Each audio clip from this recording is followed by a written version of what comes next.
All right, guys, welcome to the new and improved version of the Impakt Podcast. My name is Jeff Welsh. I'm your host, and this is the podcast where we talk about all things related to social media, targeted advertising, things of the nature that we do here at our digital ad agency in Morgantown, West Virginia. We focus very heavily on how we can actually help businesses increase their brand awareness online and how they can better convert prospects into raving customers. Again, my name is Jeff Welsh. I'm your host of the podcast. This is a reboot. We did this a while ago, but we're starting it over again. We're trying to do something new and refreshing, something that's beneficial and valuable that we can, put out there in the world to help, our customers and prospects and things of that nature. Let them better know what we do as a business and try to help them improve their business online. Today, I want to introduce to you somebody that's very special to us here at the agency, to my business partner, Luke, and I. Luke is not here in the podcast, but he'll be in a future episode. Somebody that's been with the company for a really long time. At this point, I've lost track of how long, and I don't really remember business without this individual. He's been here for a long time. He's now a true leader in the company, a good friend, my buddy, Mike Hudgins. How you doing, Mike? Hi, Jeff. Yeah, it's actually 9 years, but it'll be 10 in September. I knew it was getting close to I that. like saying 10. I know. See, honestly, I was going to say 10 because it's that close to 10 years. Sure. But gosh, Decade. that's a long time. Yeah. You were a young lad when you came here. Yeah. I'm in my 30s now, and I was in my early 20s. That's how 10 years works. Getting old, got a little girl now, all that good stuff. A lot of things happened to you since you've been here. Yeah. You were still in. Let's learn a little bit about Mike here first before we dive into things. But you were still in college, if I remember correctly. Yeah, I started my internship my senior year of college when I was 21 in September of 2014, and I graduated in 2015. Okay. Yeah. Wow. Long time ago. And if I remember, were you even married at that point, or were you and Tasha still dating? I got married 6 months after I started, the early of the next year, in March of the next year. I started with you guys in September. I got married in March. Yeah. Gosh, and now you're dad. Yeah. Molly's, goodness gracious, she's 6. 4. I was going to say 4. See, guys, I 6. can't even keep track of time. That's how fast it's gone. Yeah. It's a long time, man. Long time. So you've actually been with us longer than the only other person that has been in this business with me longer than you is my partner, Luke. And like I said, he'll join us on future episodes and stuff. But gosh, have we changed over time? Oh yeah, 100%. At the beginning, it was a lot of shoot from the hip type of stuff. Now we have a lot of processes and a lot of things, a lot of formalities. We have an employee handbook and all these things that real companies do. But, back then it's all the, sort of employees that weren't owners, we were all working from the same office. And that office room was smaller than the room that we're just recording a podcast in, that we kind of set to the side for that now. So it's definitely been a lot of growth. But also just the scale of clients we work with, and everything's changed in that amount of time. It's been really interesting to start with almost barely more than a hobby for you guys into a full-fledged multi-million-dollar business that you guys have now. So yeah, it's pretty cool. It's really, when I sit and I think back, you talk about the room, and he's right. It was a small space, and at the beginning of the agency, we worked very closely with West Virginia University and bring on interns. Again, that's how we found Mike. He was an intern, and then eventually came on board part-time and has been here full-time for a long time. But I sit and I look back at how much we've evolved, because in the beginning, as a lot of businesses, young businesses do, you're just striving to kind of find your groove and what you're special at, or at least that's how it was in the early years of Impakt. I know that we did a little bit of everything as kind of an overall arching agency. But now, and actually it has been for a very long time, I'm willing to say at least 6 to 7 years, we focus very specifically in one area. And we can go over all the specific services here in a little bit, but just from your perspective, from the early days to now, what would you say is our specialty here at Impakt and what we do for our clients? Oh, definitely e-commerce. I mean, I know that's a broad thing, but we started out, we were doing some e-commerce, but we did things, for more local businesses a lot. Informational websites. We were big into websites, or we would do organic posting on social media. But eventually what we discovered is what we were really good at, especially as we've evolved in the team, we've all been really interested on the e-commerce side, because it's just, money in, money out, creating creative like videos and images, and also like its creative strategy around marketing those, scaling businesses from, basically the owner's got, money, but they're currently making $2 or $3 grand a month, scaling them all the way to like 30 or more, like 10xing, and then 10xing again and stuff, and seeing, those businesses' lives change and stuff. So definitely more so in that like e-commerce life-changing type of like vibe, because we all get so much more satisfaction from that than we did from just like, post something on our Facebook every couple of weeks, because we can't be asked to like log in and do that. So definitely the ad side. Yeah, I think when you say e-commerce, of course, we don't have our own platform that we built, but we work within specifically Shopify is our specialty for sure. But I think what is really interesting and where we learned that we could help the most and help other businesses scale their brand awareness and convert prospects into customers was in the targeted ad campaign side. Right, and for sure. And I think the key word that everybody should know and hear is that scaling businesses out there in the universe that already exist. Because as you know, we've worked with very small people. I've even done business cards and brochures and things of that nature in the very early days. But where we're really good and our key talent is scaling a company that already has an online presence with a product that is out there in the market selling already. Talk a little bit about the scaling side a little bit more, like where we focus on that and how we help people achieve that. Yeah, so I'll start out on that question with my expertise, but I'll only spend like 30 seconds because it's so boring. But and it's for entertainment too. But I speak to this stuff all the time. So my job within that thing is to make sure all the data is going through. So he started out back in the day. I know like saying that like makes older people than me think like before 2000 or 80s. Anyway, so back in like the 2010s and the early 2010s, like Facebook had a conversion script that you like put on your thank you page. It was literally called the conversion pixel. You had your regular pixel, you had your conversion pixel. And then it evolved into the one pixel, and you could, it was mainly in browser with JavaScript, and now it's all server side after the iOS updates. It's all through the API and the server side. So moving on from that, because I see like everybody's eyes glazing over, like, no, server side data stuff. So like a big part of what it is we have a guy on our team that does like the videos and the images, and then our social team does the like the strategy behind the strategy behind the campaigns, the different types of paid campaigns that we run here.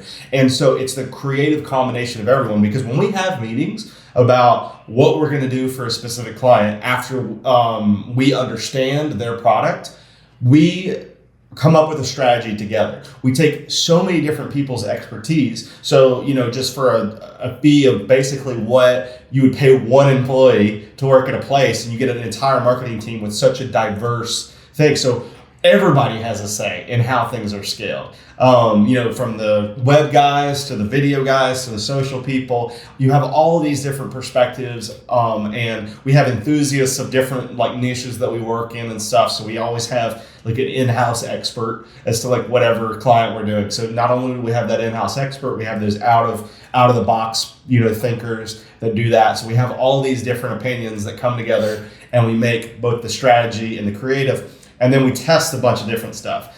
And I think a big part of like what makes us successful is we really take the time to do two things: to get to know the business owner and to get to know the product. Because when I'm leading those meetings, me or our communications director, whenever we're doing that, we want to be as much of an expert on their product as their top sales guy. If they have a guy that does cold calling, we want to pretend like we're going to cold call somebody that's interested in your product, or we have to sell it at a stand. Could we sell it to someone else, like physically in person?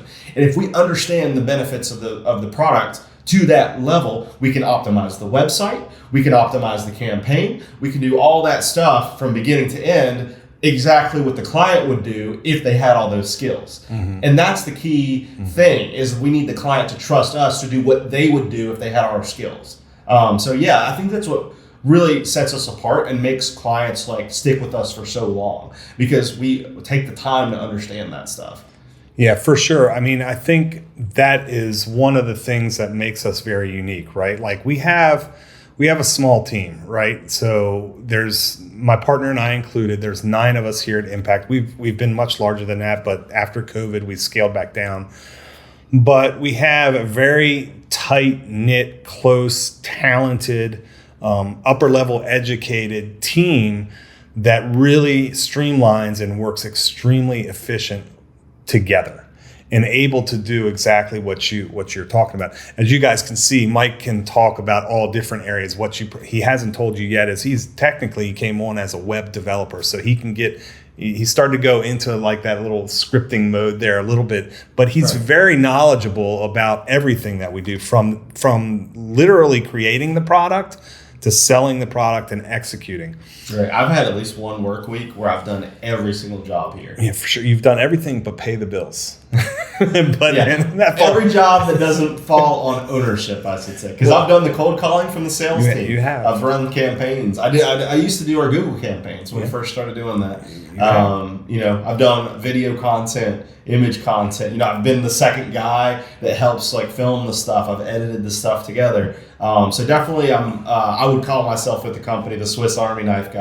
I kind of fill in the gaps. I go through and do that, especially if there's a problem. If there's either a problem, even when the communication director, might have one, or whatever, or if they need to defer a decision, because we definitely have layers of leadership here to where we don't want everything to get to you guys, because you guys got to focus on what you do. So yeah, that's my role here, and all that. Yeah, for sure. So it's it's really interesting, and I think that's why. It is why Mike is a leader in the company. He, under my partner and I, he's the next one down, because he's had his hands in every aspect of the business. He thoroughly understands this business almost as well as my partner and I, pretty daggone close. And he truly does care. I mean, and so being able to understand the business at that level gives him an excellent opportunity to be able to lead others and lead the other leaders within the team, so that we can do our best for our actual clients and customers. Let's talk briefly now. I don't want to get too in depth, because guys, the whole purpose of this episode is for us to kind of reboot and launch something that we had done in the past, and just give you some idea of what we do as a company here at Impakt.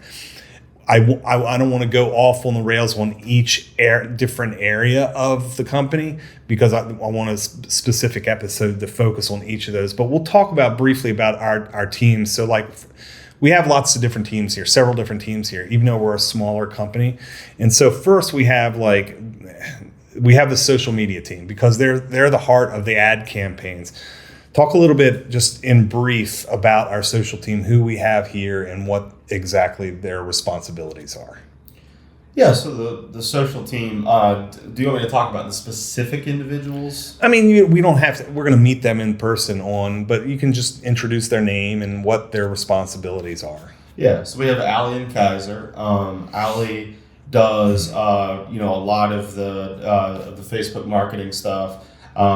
She's really good at it. She's has a master's degree in it. She runs a lot of that on the marketing team.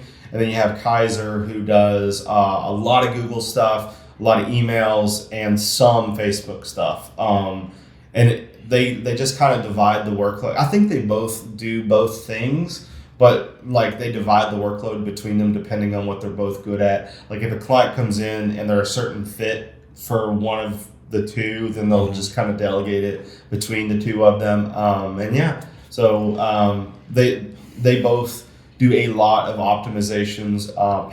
They'll ping me if they need to do an optimization, but they don't have it. For example, if they need like a data feed for a Facebook catalog, where you take your products and you want to be able to swipe with your thumb and like see the actual individual products. That's a type of Facebook ad that requires some setup, that requires some data to push over there. So I'm the one that makes it available so that they can click the buttons and put it in there. Exactly. Yeah. And I think, so there's only two. We have two people at the moment on our social team.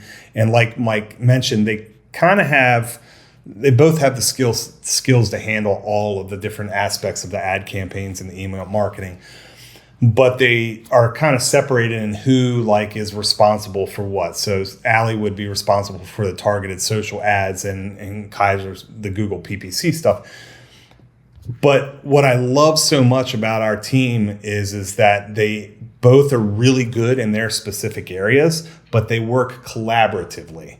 So if we have a client that is running targeted Facebook ads and they're also doing Google PPC and they're also doing email marketing, the two, because we're so small and they're so close, they're kind of integrating and working together so that each of those campaigns, all of those campaigns work in unison to scale up the conversions as best as possible. I think that's what we definitely have as a unique aspect, because I know these things take time. The bigger, the team is. And because our team is a little on the smaller side, we're able to just everybody knows everything about every client. Truly. Even if it's not primarily my client or someone else's client, we all are in those Slack channels. We're all abreast of what's going on. We talk about it all together every day. Every client gets talked about by the entire production team at least once a week. So that way we all have updates. And that way if we hear somebody's doing something that one of us disagrees with, we can, hash that out. Or if one of us has an idea, or we see another person struggling, this thing isn't working, I don't know what to do about that. And it's my expertise, I can come in and be like, oh yeah, you can solve that easily. There's never any of those moments where somebody in our team could know if they knew everything, they could solve the problem.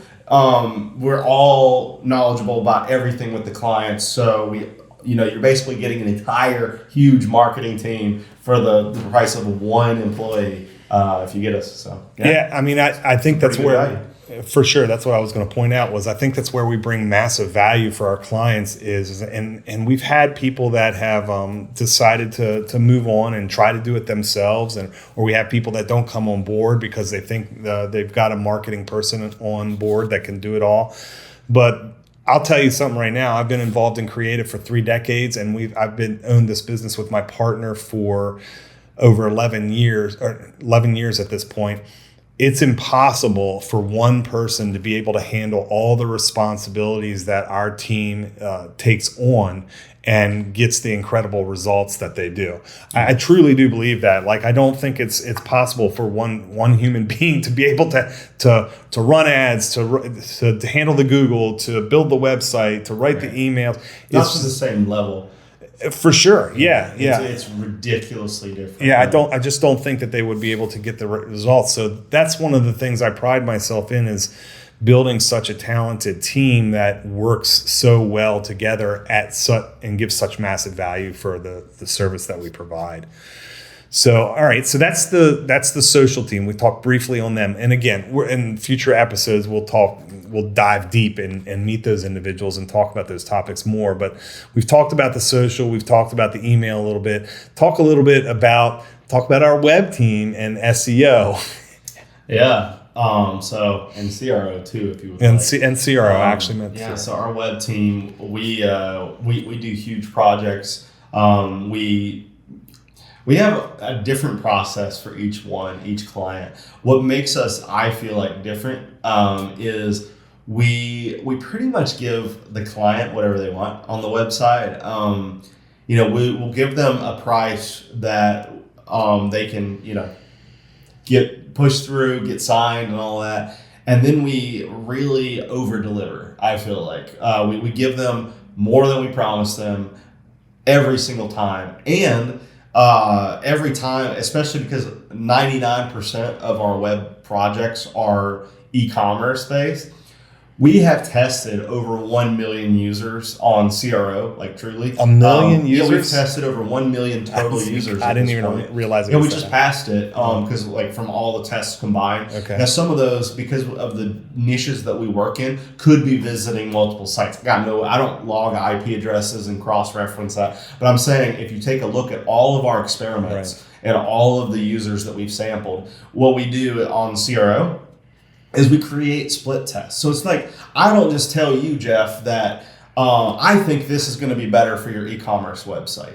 We don't do that. What we do is I say I have an idea as to what I think is going to be better, and then I test that idea, like a scientific hypothesis, essentially. Mm-hmm. Yeah, that's what I always call it. It really is. It's a hypothesis as to what I think is better, and then I prove it with data, or I prove against it. And if I'm surprised by it, if I'm like, wow, I really thought that would be better, I can explain my reasoning and I can say, okay, well, the original one, so we're not going to change that code on the live production of the website. So what can we learn from that, and how do we make a test next time that blows the doors off of it? You do that enough, you do that long enough, and your website becomes much more efficient at converting customers. And at the scale of clients that we work with, it is like a better ROI than almost anything else you can pay for. Because it's like, in order to do this in reality, in real life, not in e-commerce, not on the internet,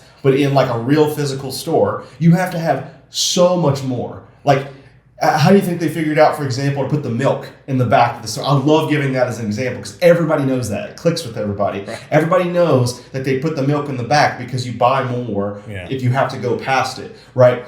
Somebody figured that out through having one store one way, one store another way, and makes like actual human beings change the layout of the store and test that against two markets that are really similar, but it's never perfect because it's got to be two different stores in two different areas. Mm-hmm. But what I can do digitally is I can say, when you hit the website, you have a 50% chance of getting that original, 50% chance of getting my version, and then instantly test. So I can do the work of entire teams would have to do to a physical store by myself digitally on there instantly. And that's what makes it so powerful. Like, everybody should be doing that. That's an e-commerce website.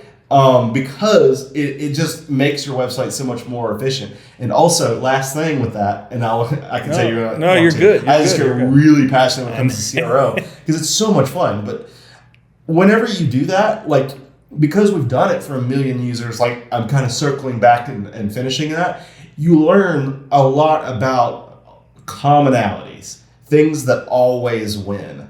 And I don't give all those away because that's like information that I've learned from that. But what I will share with every single person listening to this, especially for listening to it this long, what I've seen every time win, as an example, is sticky add to cart on mobile. That's my go-to example. But like, if you look at a heat map of your website and only 70% of people are seeing the add to cart button because you have to scroll a little bit and it's below the fold, as in like it's below like your phone when the web page loads, you will get a significantly less conversion rate because people can't impulse buy as easily. Yeah. You would think, oh, if somebody really wants my product, is it really that big of a deal to scroll for 1 second? No. That's why the uplift isn't like, it's not going to double your revenue overnight if you do sticky add to cart. Right. But it's literally just free money. Well, it's on the table. It's just so there you have it, guys. The sticky add to cart. I knew he was gonna bring that up. That's my favorite one. Mike bring up. It's just you can tell he's super passionate about his work. But I'm just curious because I don't think I've ever asked you this, but like, out of the people, so it just makes sense, right, to run CRO, guys. If you don't know what it is, conversion rate optimization. So basically, we're testing on the site to see what performs better. Of the people that come to us, how many people would you guesstimate like are familiar with that or have even taken any time and effort to optimize their store? Almost zero. That's what I thought. Almost zero. In fact, when I present this to others, they're like, that makes so much sense. There has to be a catch to that. Right. There really isn't. It's just something not everybody can do, because you have to have a lot of skills in order to do it. And I'm not saying that to brag on me. I'm just saying, let me list off. For example, you have to understand the product to an intimate level. You have to know web development, because you have to be able to code a split test, or at least the software to do it. Because you have to be able to code a new functionality. Mm-hmm. It's not just the sticky add to cart. You might have to test the new complete functionality that you hand coded, and then also wrap all that JavaScript in a thing. Yeah. So there's you have to have the practical knowledge of the product. You have to have the ability to do web development to fully utilize it. You have to have a practical, business-minded brain or mentality, not just an abstract understanding of code, but the type of person that is kind of entrepreneurial, that can see where this fits in the market, understand it, and actually sell it to someone. Because I would say not a lot of web developers are extroverts, or people who can, and I wouldn't call myself an extrovert, but people who can sell something. And I can totally sell our services by myself on a phone, because I'm just passionate about it. I've done it a few times by myself, and the reason is because I kind of understand the way that other people think and shop and buy products. Right. So there's a lot of boxes you have to check to do CRO effectively. And that's why I'm really proud of the web team that we have here, because we always deliver for our CRO clients 100% of the time, because we take the time to understand the product. And you can't fail. If you do that and you have enough users, you must provide value by doing it. Because if you test and you iterate and your iteration wins, that's value forever. Mm-hmm. That's not just value during the test. That's value forever, because the website is now that much more efficient at converting customers. I think before I lose a thought, because I have something I want to share with folks, but as you can, so CRO, you understand what the concept is and one of the services we provide here and why it's so important. But here, I want to expand upon the why, why it's such a big deal and why it's something that we try to lead with. So, and Michael fill in the gaps and correct me if I'm wrong, but years ago, before we did the CRO service, we were just driving traffic, right? Because that's essentially what we do. We help drive the right traffic to your online store to convert a prospect into a customer. But there was a time where we would drive so much traffic, but the conversions were not high.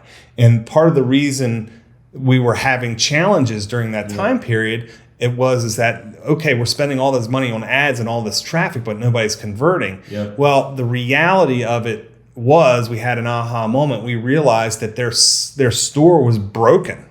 Yeah. We had several clients and it's not because we didn't build the site, I guess is what I'm getting at. They brought us the site. They said drive traffic to it. We drove traffic to it. That used to be a huge problem. Yeah, because they'd get to the detail page of a product and it was just it would just bail off or whatever. Right. But that's why now, so I guess what we're getting at is we want conversions to be as high as possible, but we also don't want to waste our customers' money, because at the end of the day, they're paying for our professional services, and they're also paying for the traffic to go through. However, so that's why it's so important to take care of the CRO stuff first, even if it's one or two things. Yeah, and it also makes it so we can win bids against competitors, because most of our clients have competitors. There's obviously barely any monopolies in niches. Mm-hmm. So when somebody comes in, if their website is twice as effective or even 50% more effective than most of their competitors, if not all of their competitors, at converting customers, that means they can bid more on advertising. And that means they can grow. And that's how we scale. That's why we do everything from beginning to end. That's why we fix the website. That's why we do everything from first touch of the customer to the purchase. We control, because Therefore, like there's no variables that would prevent us from getting results. We can't blame it on the client's website because it's part of our process now. Right. A process is the right word. We have a process. We have a set process that we've developed and built over the course of a decade, trial and error and just testing until we've perfected it. And that's why we're able to take clients who literally are not converting much to, we won't get into some results today, but we did have a crazy one, 43x return on ad spend here in just like less than a week, which was unheard of. Yeah, that was at launch, like you said, less than a week. Yeah. And that means they're going to be able to rapidly scale their ad spend. And I cannot wait. To see this client grow because they're such nice people. Yeah. I love it when people sign on for us and we get to like literally change their life. Like by that, I'm not promising we're going to be able to do that for everybody, but like that's what I want to see for every client we bring in. That's the end game result, right? Like we're here to help. You say change their life, but like in some ways it is like. We've had businesses that have come to us that are already huge, and we just scale what we've got. But then we've had people that are startups, and some have been more successful than others. But ideally, when our clients come to us, they've already got a product, they've already got an e-commerce store, they're already solving a problem and selling a product at a certain volume to where we know that we can actually take it and grow it from there. So. We kind of went a little off on the rails on CRO stuff, but that's cool. It's like you're gonna get that if you invite me. I know. So there you go. You've got like a mini segment of what the CRO episode is going to be like. But in general, we have a web team. The web team consists of Mike and as well as another gentleman, Bijan, of ours. And so it's small, nimble. I actually come from a web background myself. I don't really do any of the production work anymore, but I can have intelligent conversations with the team about that type of work. So web design, development, CRO, and SEO. We didn't really talk about SEO, but we do a little bit of that as well. And then the next team that I kind of want to introduce to is our team, I should say. It's really one main guy. And then we all generate and can build content, but we have a key player. Who is that? His name is Josh, and he's a legend. He's so good at what he does. Well, what do you mean he's a legend? He's a legend. I just mean like I really love his content. I'm always the one that's like, I mean he's my good buddy, but I didn't know him obviously before he started at Impakt, but his content, like that's a cornerstone of like what. A lot of what we do is like, we don't just like crap out content. Like we make really good stuff that people continue to use for years, after we make it because it's either animated or, if he's going in person, it's well lit, or if they ship us products, then it's just to a level that is insane. It looks like an entire team did it. He's like a one-man army. I really like his design stuff. I think that's a really good way to put it. He's the silent one-man army. Like you probably you may never meet Josh other than maybe if I'm lucky enough to get him on an episode of this, and you will, and we'll pull some stuff out of him. But he's just a super talented individual that comes and creates. When we say content, we're talking specifically about the graphics and the animations. We have local clients where we actually send him out to do the shoots. He's shooting this here today. Actually, he set the stuff up and disappeared, so we're just talking to the walls right now and each other. But then he comes back and he puts it all together. He makes our short whiz-bang videos and our longer form stuff. So super talented guy. And the other cool thing too is that when he gets overloaded, we have resources where we can outsource. And so Josh has been with us for a long time. I'm getting to a point where I do remember previous video guys, and I can name them. I can name two of them, but he's been here not as long as Mike. Josh and Allie have been here about 4, 5, maybe 6 years. I've lost track at this point. Allie started 2 weeks before pandemic. About 4. Josh is maybe another year. Yeah. And Josh is more like 6. Yeah, he's been here a while. Allie started 2 weeks before pandemic and then was sent home to work and has never come back into the office permanently. I guess Josh did start around the same time my daughter was born. Yeah. That's how I can remember it from now on. Yeah. Well, I'd never put those two things together, but so that's our content team, and so of course then there's myself and my partner ownership, Luke Nestler, and then we also have sales team as well. So those are the individuals that reach out to prospects and try to find those individuals that we can definitely help, that are looking for somebody to help them solve the problem that they have. Yeah. And so that in a nutshell is who we are as a company, what we do. I mean, we have a solid mission. Our mission is really to lead business growth by increasing brand awareness and help convert prospects into customers. That's our main goal. And we have a vision of helping 10,000 businesses over the course of the next 5+ years and be able to help businesses who can't figure out how to scale their online conversions and business to the next level. We want to come in and be able to help them do that at a reasonable rate and just help them get to the point that they want to go to. And that's pretty much what we have for a team, right? Yeah, and if you've made it to this point, if you've listened all the way through this, you gotta reach out to our sales team. You gotta at least talk to us. Yeah. I love meeting new people. Even if somebody doesn't sign on, like I love meeting new people in those prospect meetings and stuff like that, and listening to their business goals. A lot of times they'll get to know us and decide to sign in. So obviously I'm prompting that because I really want to I really want to see a lot of people from the podcast that already got to know us here. I think it'd be really interesting to do that. So. Yeah, I think it's when Mike, when you say the sales team, I mean it is what it is. That they're business development, sales, whatever you want to call it. But I will say this: like we do not have a pushy process sales team at all. Like we truly do reach out to our people and just want to help them out. Yeah. I mean, obviously there's persistence there in trying to communicate and set up meetings and calls and things of that nature. But guys, we'll go to the length of, actually it's not uncommon for Mike to come in on a prospect call to just to kind of get to know you guys, to get to know who you are, what your business is, what areas we think that we could help in. So. Yeah.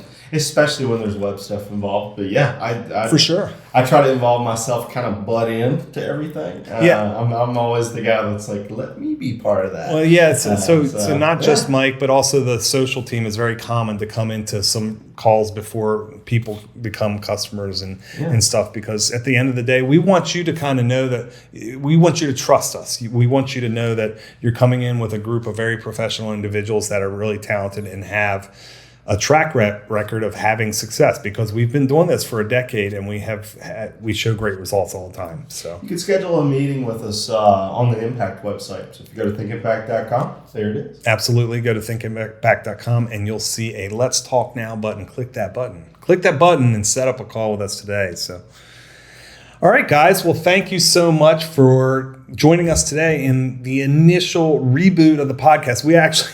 Today we're in our conference room here at the office. We have a studio that I've been rebuilding and remodeling. So in the very near future, we'll be in a new space, in a new studio. I'm really pumped and excited about that because it has epic lighting and it's just a really cool space. So, but yeah, thanks a lot for joining us, and we'll see you on the next episode. Have a good day. Bye.